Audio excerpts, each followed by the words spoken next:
welcome to the Delingpod with me, James Delingpole, and I am so excited about this week's guest. I met him first in Dublin, I think about a year ago. He came up to me and introduced himself, and I was familiar with his work. He's called Dr. Ronan Connolly, and you're an independent scientist. Yeah. Now, the only other person I've heard using that term, I'm sure it's a common one that I just haven't been familiar with, is my friend James Lovelock. Okay. Who describes himself as an independent scientist. What does it actually mean? So I left academia because there is a problem with the particular way that science works today, and it's like you can have very talented scientists that are trying to do good work, but you do get a problem when you're trying to actually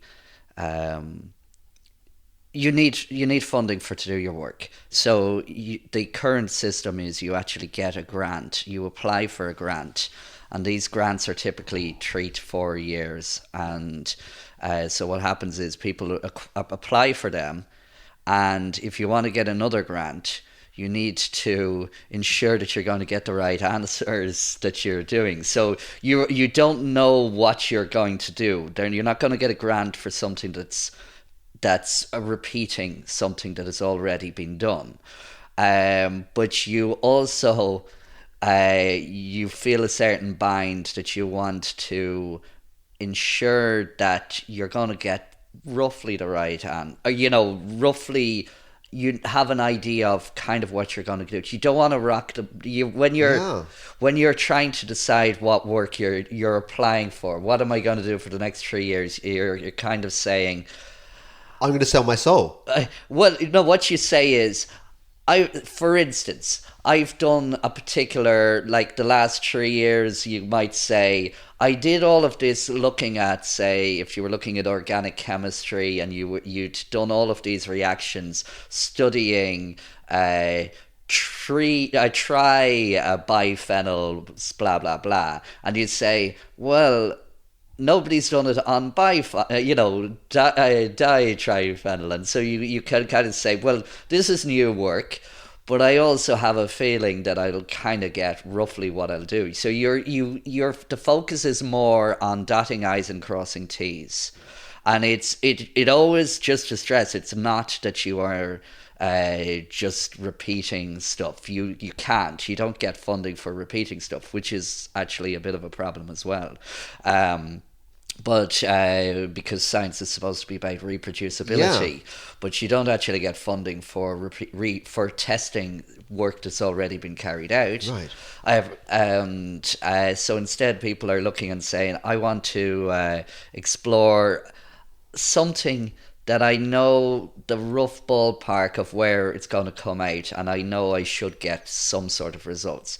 If you were to try and go for truly blue sky results, or research, this is the term blue sky research. Yeah. I don't know if you're familiar with it. It's just saying, let's just see what's out there. Yeah.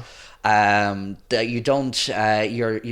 People find it very hard to get funding for that. But speaking as a civilian, yeah, I think that's the kind of science that I would love to see scientists doing. Yeah.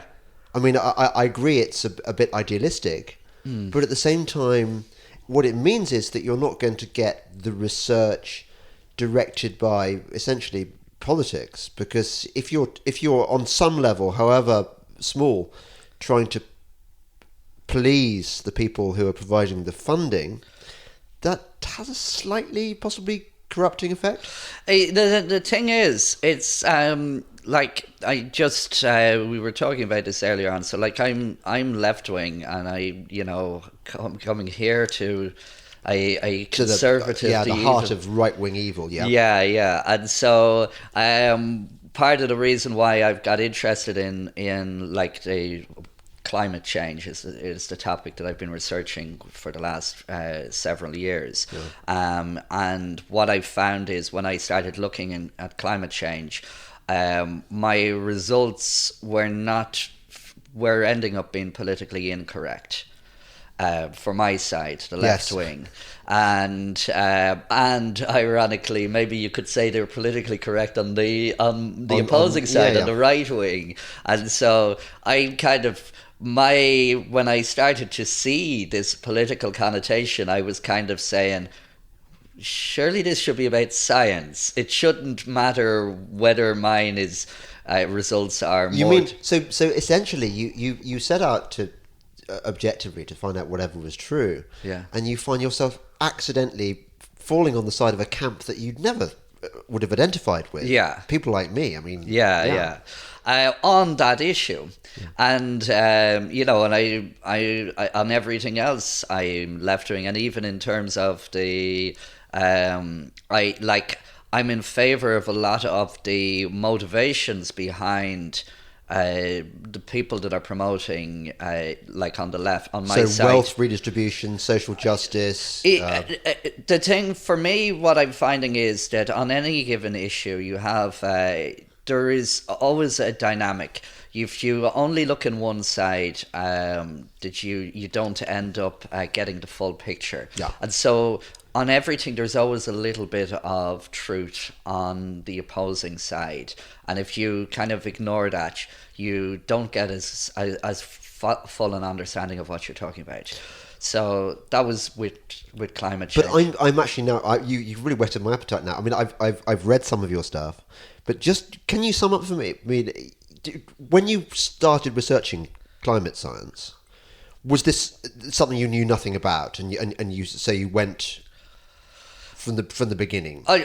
So my background, I initially did my degree. This was back in the late 90s and early 2000s. So my degree was in chemistry, and then I went on to do a PhD in polymer physics and computer modeling. My father is also a scientist. This is Dr. Michael Connolly, and he is also an independent scientist. He'd been a major, and he'd got very involved in the environmental movement, but in concern about the environment, not so much on climate change. Yeah. He was looking at other things, particularly the crises of the overfishing, the problem that, and the ocean ecology and ocean ecosystems, and the fact that if you look at, in effect, in terms of fishing, fish is, in effect, the only primary protein source that we are still hunting. So nobody goes out and hunts a cow, No. or unless they're drunk. Yeah. And maybe Ireland they do that all the time. But we don't generally over here. Yeah. But it's not. So we get most of our protein from farmed fish, and even vegetarians. It's farmed as well. People aren't. Do we farm vegetarians? I think that's a good idea actually. No. Because they eat a nice vegetable diet, and they'd probably be quite good to eat. So so the thing is that we people that are promoting vegetarian diets, they're not going out hunter gathering. They're not going out gathering. Sure. Some people are, and maybe we could go to, but we're not going hunting in the forest necessarily to get a huge enough food to feed 7.5 billion. Whereas fish, I can see that. So and I totally understand that overfishing is a major problem. We've seen what happened on the Grand Banks, the way that the cod stocks were completely depleted in the North Sea as well. So later on, I know because I've reversed it, whereby the bit we recorded earlier is going to be at the end of this. Yeah. But we talk about a bit about that, don't we? And I'm very much an environmentalist, like you. I think that there are certain issues which are really important. So I'm glad your father got interested in researching this. But what was he specifically researching about fish farms? Oh, yeah. So it's there's problems then with the current fish farming technology, is that you actually, the main problem is that fish farming, in the sense that it's reducing overfishing, arguably that would be a good thing, but there are a number of problems. Firstly, that actually a lot of the fish farming is taking um, what's called scrap fish, ones that are not commercially viable, Yeah. and processing that and then feeding it to the farmed fish and getting a higher value commercial crop. So, And also, I believe, I mean, unless the internet is wrong, which it might be, but I've seen a film about this, where the incredibly high concentration of heavy metals, which was already in these, what do they call this? The stockfish? Did you say? No. Well, it's the lower. That's a term. Scrap fish, or are it's non-commercially viable fish. It's ones that people would not buy in the shops. But if you can then sell that, or if you can then feed that to like salmon or trout that are higher up on the food chain, that then they are more commercially viable. So that's one aspect. You're not necessarily reducing the fishing with that. Yeah. But then the other problem is that the fish farms themselves they produce a lot of biological waste. And so there's caps that are put on how much discharge. Every fish farm is in most countries, well, certainly in the developed world, where people are concerned about pollution, they at least, if you're concerned about the discharge from the fish farms, you have to keep a cap. So you're mandated. You can only discharge this amount.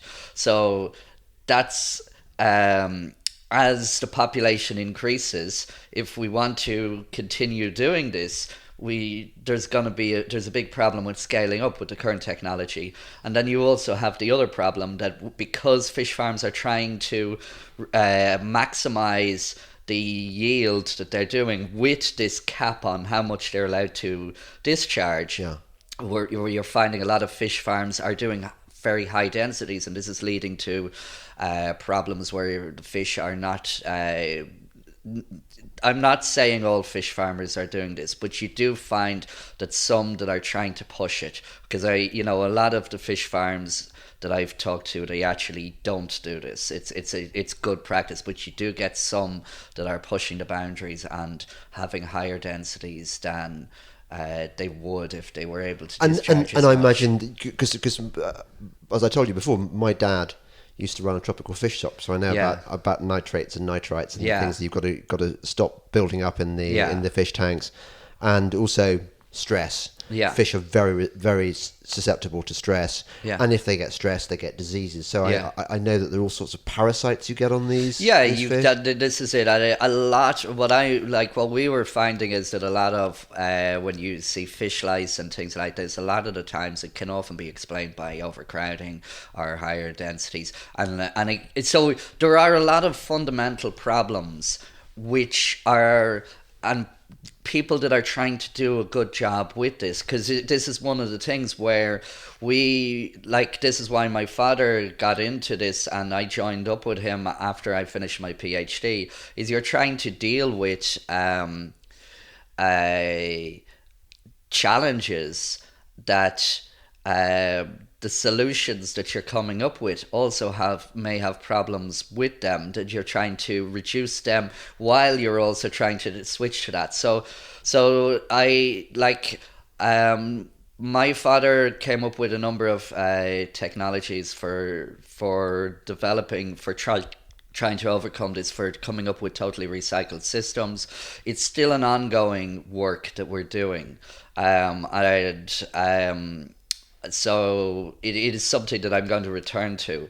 But one of the things that I'm finding, that this is more to segue back into what we were talking about, because we could talk forever about this as well. Well, you could, because you're Irish. Yeah. And I have to say, I could just... I reckon I could record about 5 hours, and you wouldn't stop, and it would all be interesting. Well, interesting to me anyway. I don't know about that. Probably your listeners, maybe not so much. Okay. But certainly we could talk about this forever. But what led me to the climate change thing is that a lot of the times I would be finding. So when I finished my PhD, I was looking at seeing the choice of continuing on in academia with this kind of It's just unfortunate the way things are, that this is the way the scientific community is kind of dealing with this thing where they're trying to get funding to continue in their particular where they want to go, but they have to kind of cut corners in order to achieve to get funding. They have to kind of scale back what they maybe their main interests are towards what Right. yeah. This is not like I'm not trying to say that scientists are skewing, going into things. It's just a practicality of. Well, you're talking about one of the fundamental problems that we all have. It's like how many people go to art college, and what percentage of those people at art college become artists? Most of them might become graphic designers or something peripheral to the art. They might just use their skills, and many of them probably won't use their skills at all. Yeah. In the same way, I'm sure scientists start out when they leave college, like you, they think, right, I'm gonna discover radium or Yeah. or whatever. I'm going to be Marie Curie, and then they discover that actually no, they're basically grunts in the service of some kind of big pharmaceutical company or whatever. That's what they're doing. So you're stating for what applies in the arts also applies in the sciences. And if you really want to just like blue sky think, Yeah. then you have to be independent of that. It largely it's just the practicality of like within academia, and I'm very conscious of the fact that I know quite a few people, like a lot of the people that I talk to are working in academia, and they are actually doing good stuff that's like very insightful and cutting edge, but it's often not so much on their while they're working for their official project. You'll find a lot of, like, say, professors that have retired is actually Right. when they can actually start The real looking. work begins. For some people, they actually say, right, oh well, now I don't have to worry about grants anymore. I'm just going to I have my pension. I just kind of Fantastic. work on whatever they want to do. But they're not necessarily going to do this forever. So there is this. It's a difficulty, and it's hard to know what to do with it. My own feeling is that I think.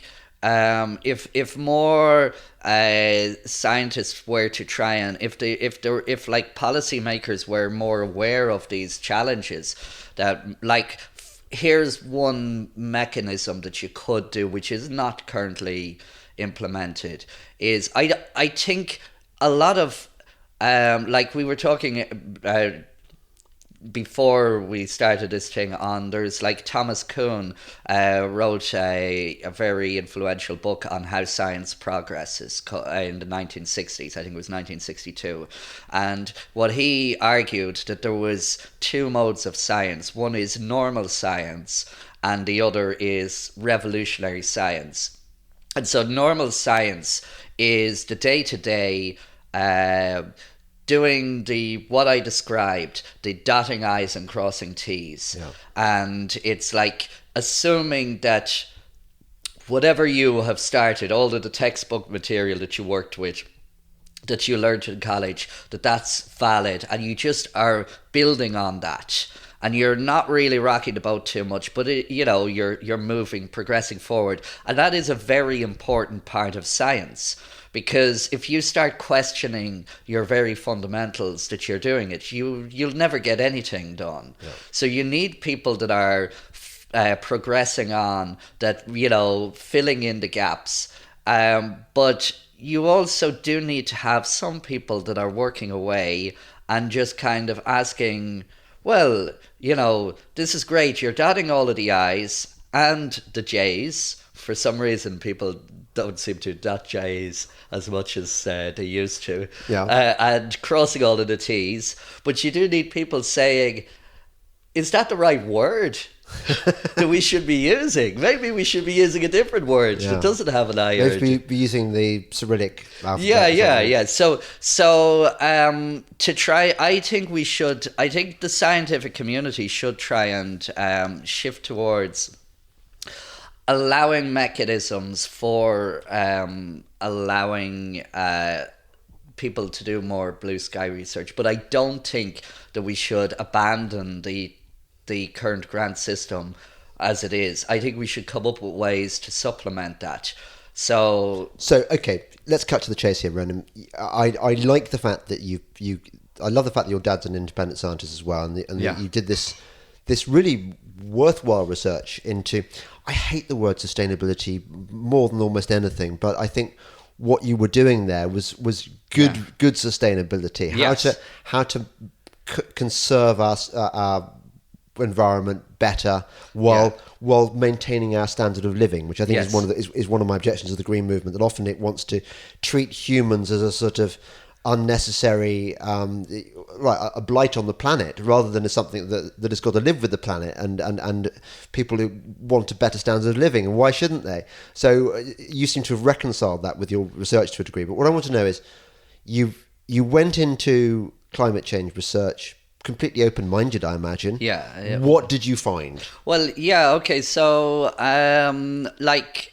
obviously, in terms of the environment, I was more interested in those issues that we were talking about, the overfishing and the wastewater treatment and all of this. But obviously, whenever the last 10 years or even 10, 15 years, people would, when you say you're an environmentalist, the first question, people would say, oh, so you're looking at climate change, you're going to save the planet that way. And so I was kind of like, well, I should look at that, shouldn't I? And same with my father, we both said that. And so we just started to actually look and see, well, what's the data saying? And, how bad is it? How much climate change are we causing? And what can we do about it? And so that's kind of when the problem started, as it were, is that broadly, if we were to go back, I don't know if we've time to just go back here to how views on global warming seem to have arisen. So this is from when you do a bit of historical research into the development of what's now called, you hear the term anthropogenic global warming, which anthropogenic just means human caused. But it sounds a bit sciencier when you say anthropogenic, and so people use that. And you'll often hear the words climate change and global warming treated synonymously with that. But actually, when you look at it, there's a distinction between what's called detection and what's called attribution. So when you find evidence that the climate is changing, that's very important and interesting work. But or if you find that it's warmer now than it was in the late 19th century, that's also important. But then, how much is human caused? How much is natural? Yeah. So in the 60s, there was from my reading of the scientific literature, when you look at the papers going back to the 19th century and then the early 20th century and the mid 20th century up to present, the climate change was not a very widely discussed, it wasn't a major component of the peer-reviewed literature. You'd had papers every now and then, but nowhere near the mainstream viewed way that it is today.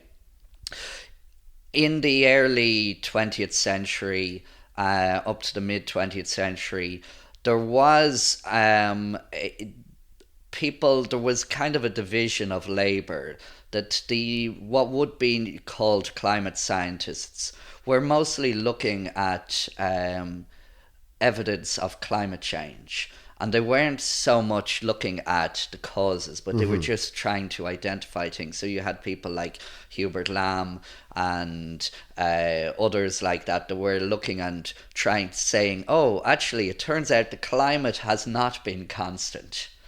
You know, Who'd have thought? yeah, and so the climate changes. So we want to try and understand that. And so you had this kind of section of academia that was dealing with this.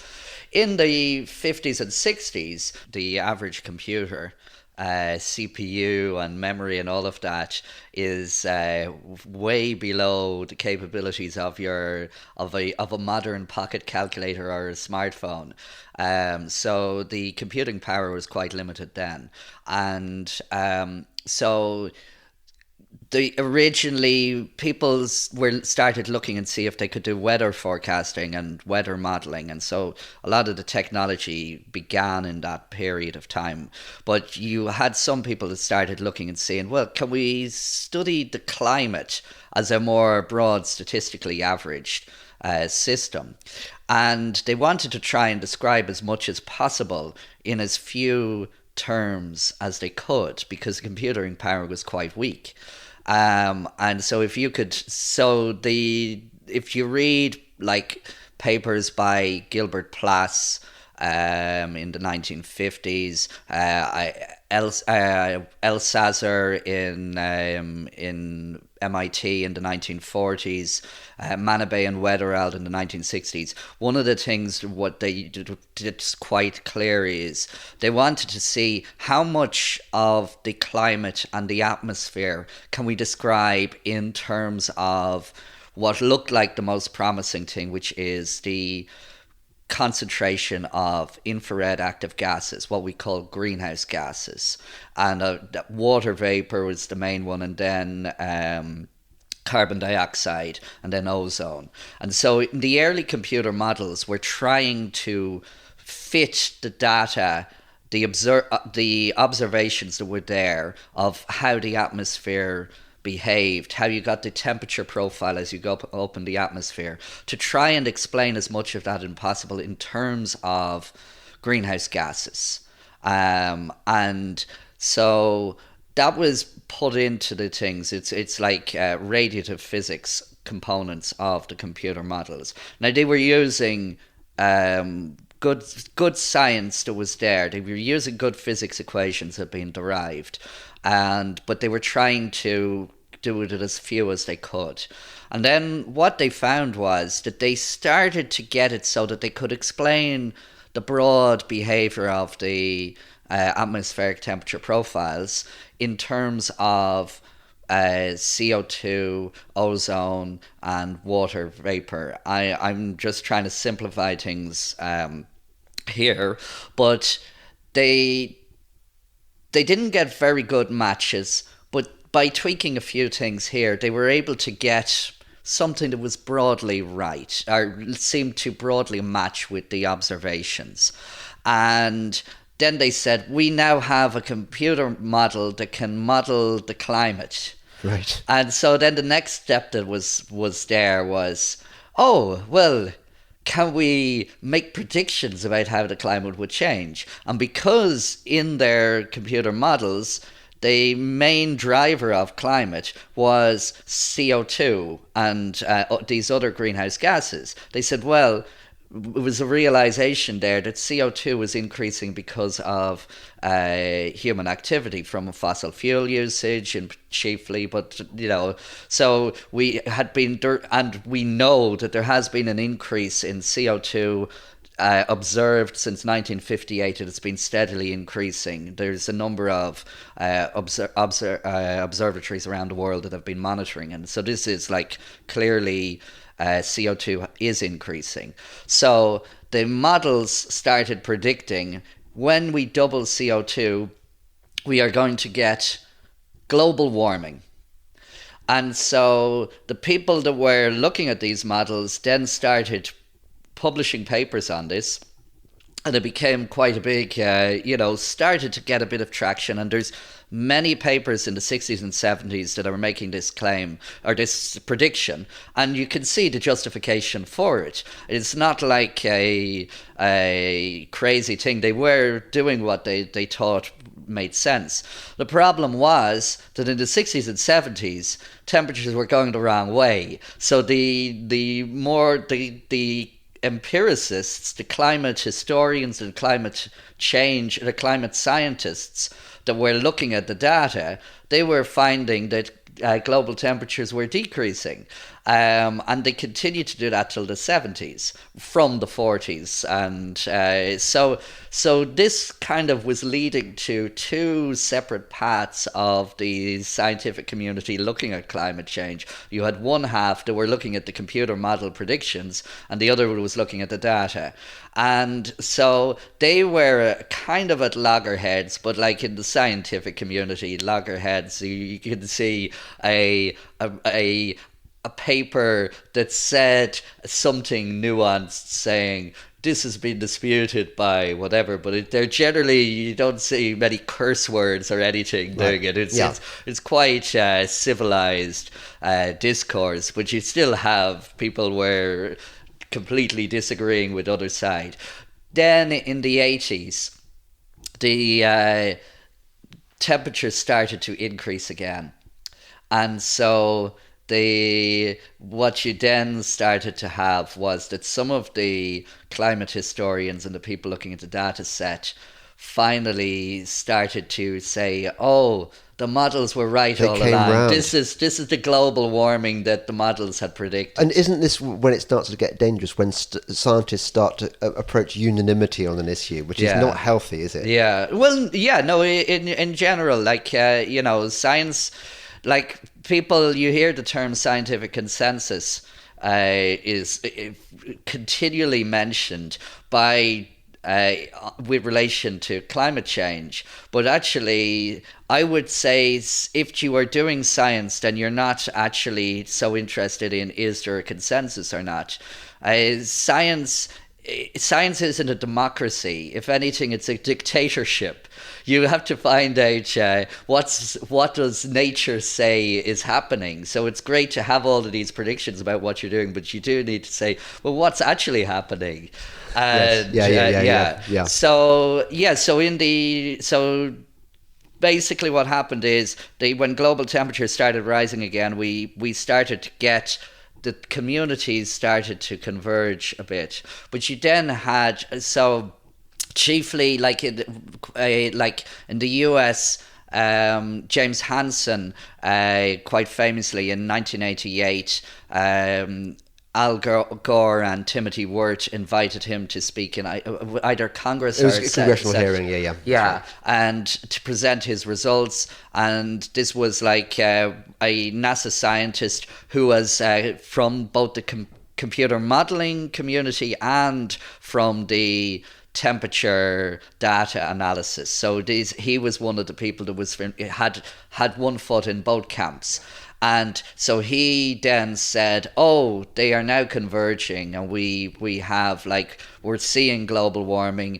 This is vindicating the climate models. And so now we can say, okay, this is things. And partly on that basis, and there were other people similarly doing this, you had internationally, it started to get mainstream attention. You had the UN set up what's called the Intergovernmental Panel on Climate Change, the IPCC reports, and that's how it started to go. And in the initial IPCC reports, you still had some of the old guard of climate scientists and climate historians who were still a bit wary of the climate models and the fact that most of the warming had occurred in the up to the 1940s, when CO2 was still not that high above pre-industrial levels, and then you had the cooling coming down. But it seems that over time, the ones that didn't really go on board with that seem to have their voices have been quietened down, and the ones that are more towards this other message that it's all or mostly human caused, they seem to be gaining traction in the political sphere, as it were. So getting back to when I came in, when I started looking at it, and the same with my father, we looked and said there was a big problem which had already been partially identified in the 1980s, which was this problem called the urban heat island effect. So if you look at urban areas are warmer than the surrounding countryside, and this is well known. It's been known since the 1800s.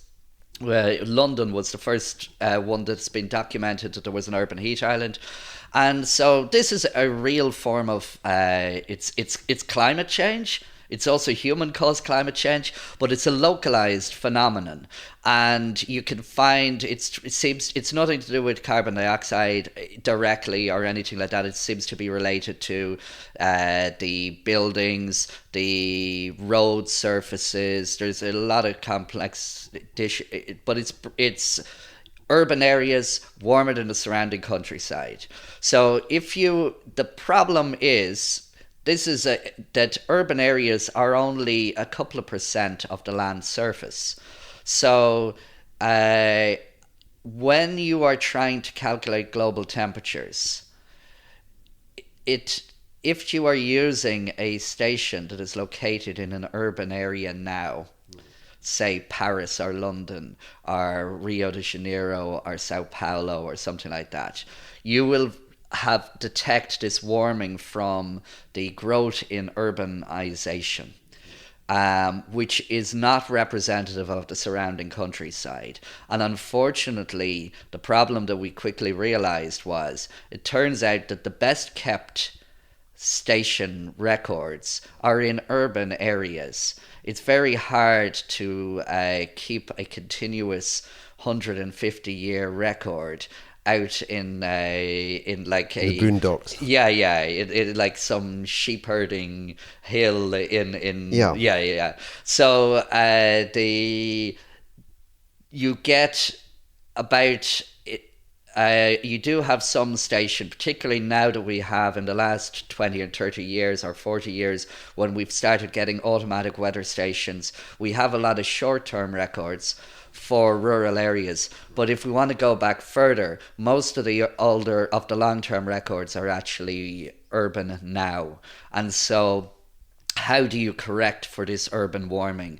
And this has been very contentious because it was first noticed in the 80s by some of the climate historians who started warning that some of the warming that had been observed in this 1980s might be due to this urbanization bias. So was that the main problem you noticed? That was the thing that kind of got your scientific antennae, your skeptical antennae working? Yeah, I just started to say, well, okay. I was looking and saying I could see that there was scientific literature looking at this, but I was like, I just wanted to know how they had resolved it.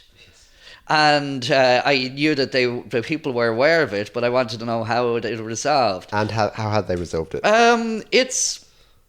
It's like I don't want to get too bogged down in the technical details, and I don't want to start. The people that are working on this, there seems to be a lot of good faith. Actually, people that are looking at this, and I've spoken to quite a few people involved in trying to correct for this problem. Yeah. And most of the people that I've talked to on this, they genuinely believe that their analysis, they're doing a good job, and the basis for their analysis does seem to have like theoretical rigor, but it's not adequately tested against the data. And you actually find on both sides, on the skeptical side and the ones arguing that it's mostly human caused, you see both sides of them. There are people that are looking and saying that issue has been resolved.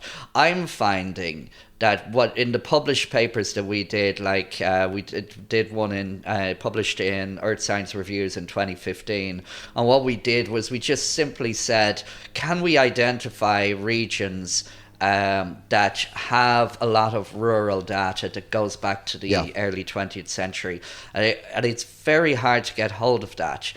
We were only able to identify, and also there's other problems associated with, like you have a lot of stations in India that go back to the 1880s and that are nominally rural now, but then when you look at the data, it says the station is in a rural location, but it has 10 years and then a gap of 10 years, and then you have 20 years, and then a gap of 10 years, and there's very little documentation about what happened to the station. Was Right. it moved?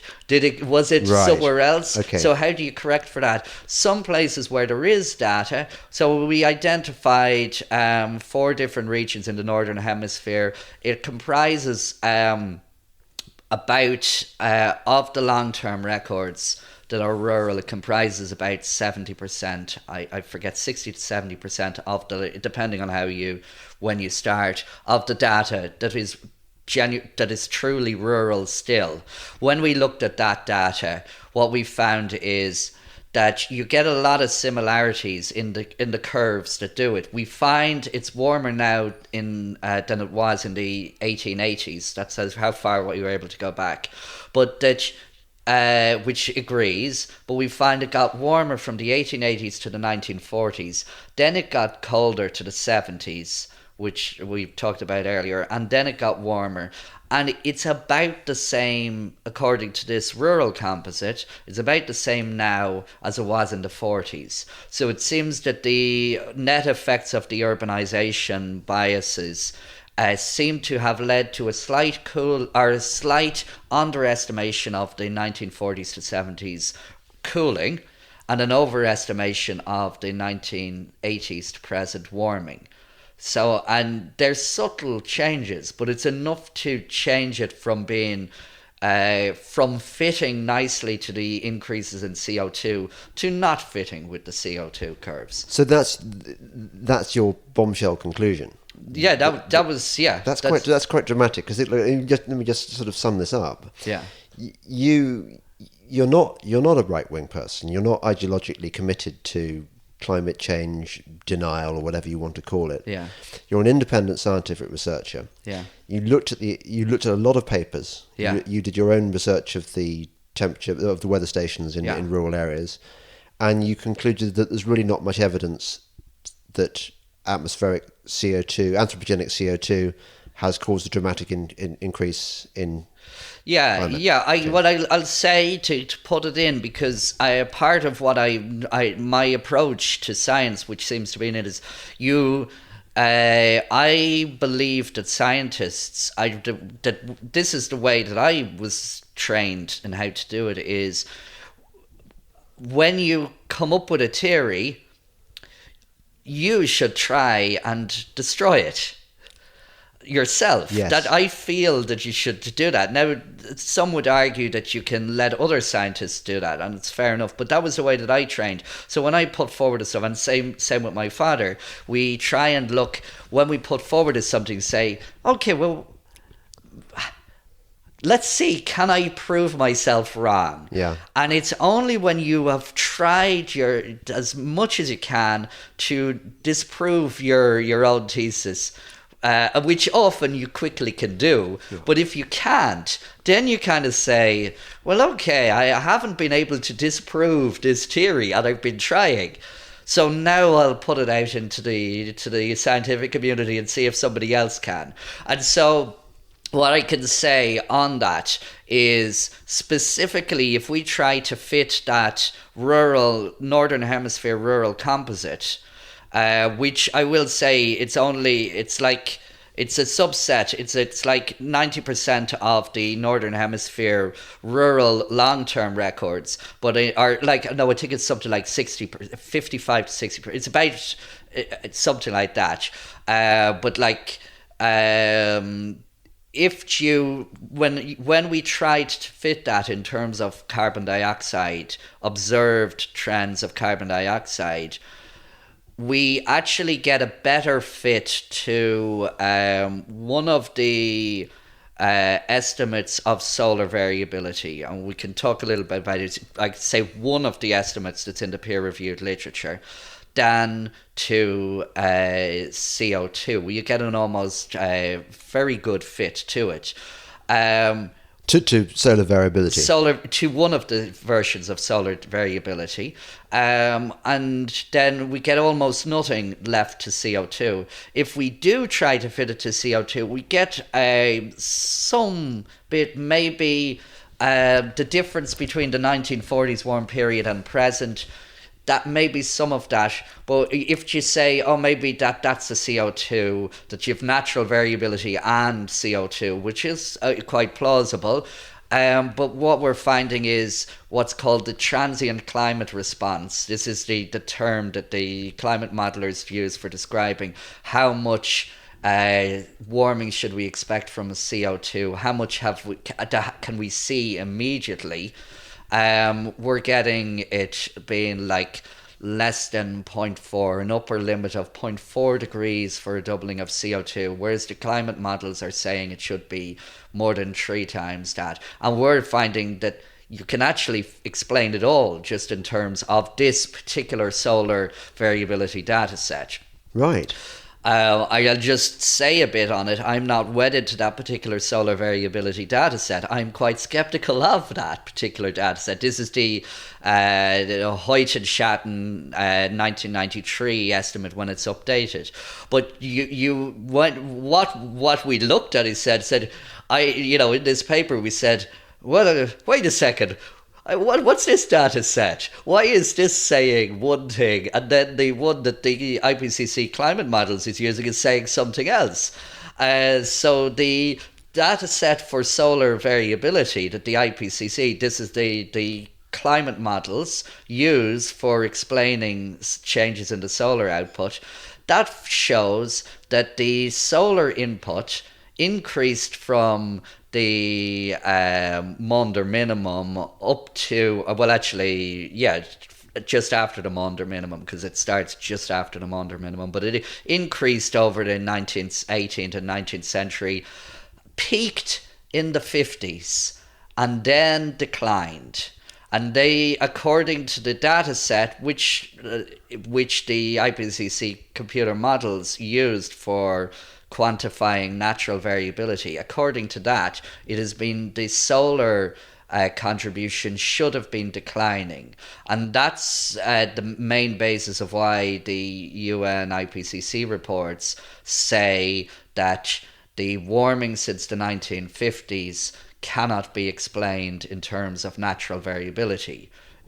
They're assuming, if we assume that this data set that they're using is correct, then it cannot be explained by the computer models in terms of it. And it's true if you do that. But why use that data set when there's other data sets in the peer-reviewed literature?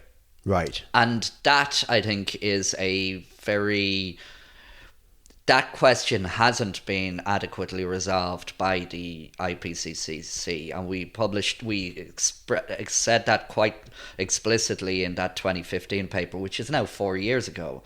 And the next IPCC report, for that, I've seen the new papers that are saying what data set should the climate modelers use. They're saying for what's called CMIP6, oh yeah, forget about all of that. We've got a new one that shows almost no solar variability. And again, but what little it shows it should have declined from the 50s.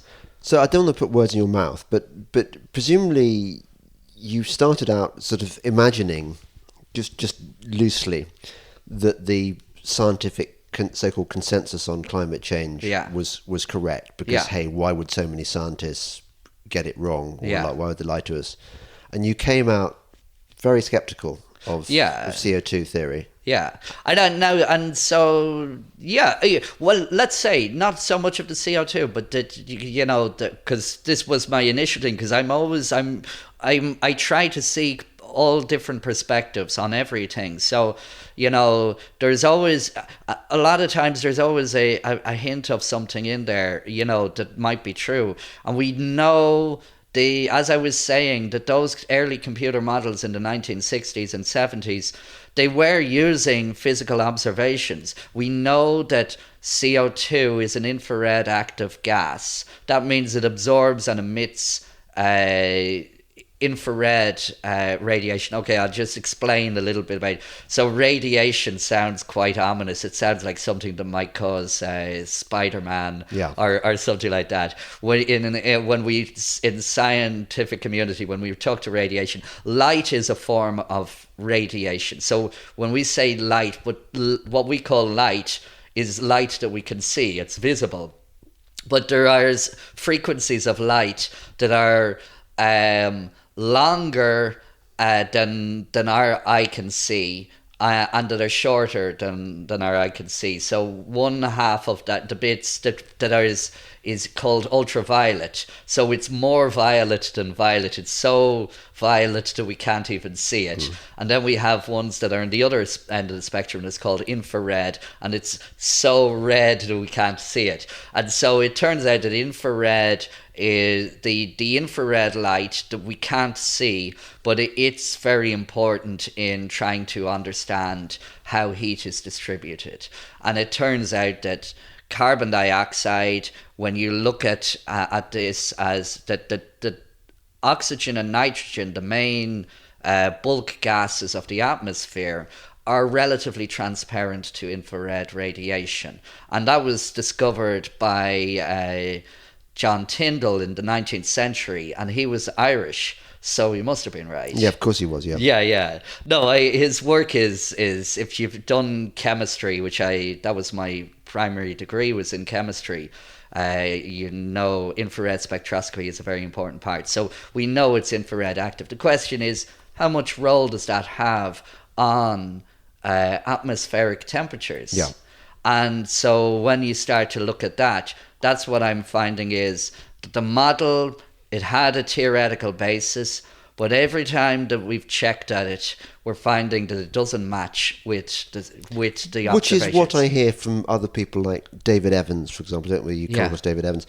He's got what seems to be becoming clearer is that this notion that anthropogenic CO2 and water vapor are the sort of primary driver of climate change. We're missing pieces of the jigsaw. Yeah. And that there are other factors, solar radiation or whatever. Yeah. And that this is really not being acknowledged, I think, by the so-called consensus. Would you agree with that?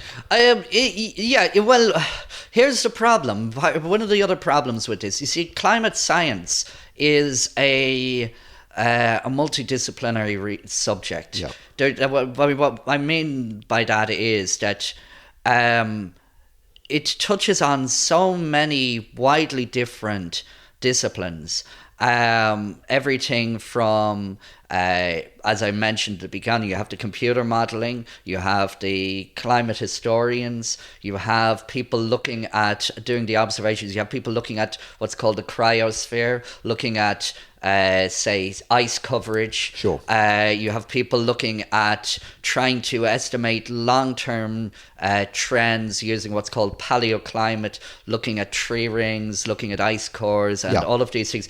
So we have such a huge number of disciplines that are involved in this, and with the way, what we were talking about, with the way that the scientific community has become orientated, if you want to become an expert in a particular field, you have to kind of specialize in one small aspect. And you have to be, if you want to be the expert in looking at Arctic sea ice trends or something like that, you can't go and spend much of your time looking at, say, the urban heat island or something like that. You just don't have the time. But yet we do see people in those individual fields. Yeah. I mean, if you asked any member of the British Antarctic Survey, they would not go, well, I'm sorry, I only deal with the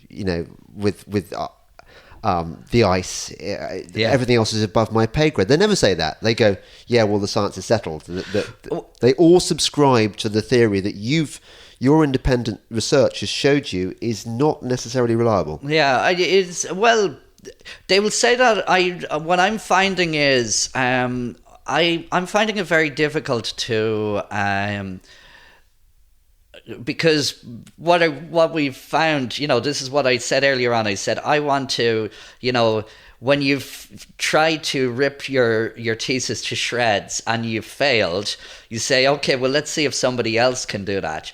And from my discussions that are generally off the record with other members of the scientific community, I'm not able to find anybody that is actually capable of ripping what I'm saying to shreds. They, on a one-to-one. I'm sure they can do that on a where they can, maybe if somebody is listening to this podcast or whatever, they'll be able to say, oh, he didn't discuss the technicalities of data homogenization, which, okay, I do if you read the papers or whatever. Look, it's something that I'm actively involved in, but you can just kind of, without describing the things. So if you want to, you can pick holes. But I mean actually genuine scientific critiques. And what I've been finding from most of the scientists that I'm discussing, by the way, most people, when you do actually have a discussion, scientists are a lot more open-minded, but they're not on the record because, but they will say, a common thing that I get is on a particular topic that I'm talking about, people will say, okay, yeah, actually, you're making good points on this particular aspect. And it's okay, so, well, what about these other things out of your side? And say, and a very common reply is, well, I'm not an expert in that, but the IPCC says this. Right, yeah. And they do say that, and then they say, I haven't researched that. So, because I haven't researched it, I'll just go with what the IPCC says. Do you know what? I'm slightly worried about you getting your plane. Yes. I love having a captive climate science, particularly an independent climate scientist with left-wing credentials, so I know that you're not trying to please me or say, it's been a pleasure having you on the podcast. And the next section of the podcast is what we recorded earlier, whereas you're asking me questions, which are quite interesting. Well, for those with an appetite for such a thing. But thank you very much. You're listening to the Delingpod with me, James Delingpole, and my very special guest, Dr. Ronan Connolly. Thank you very much. Okay, thank you. Okay, bye-bye.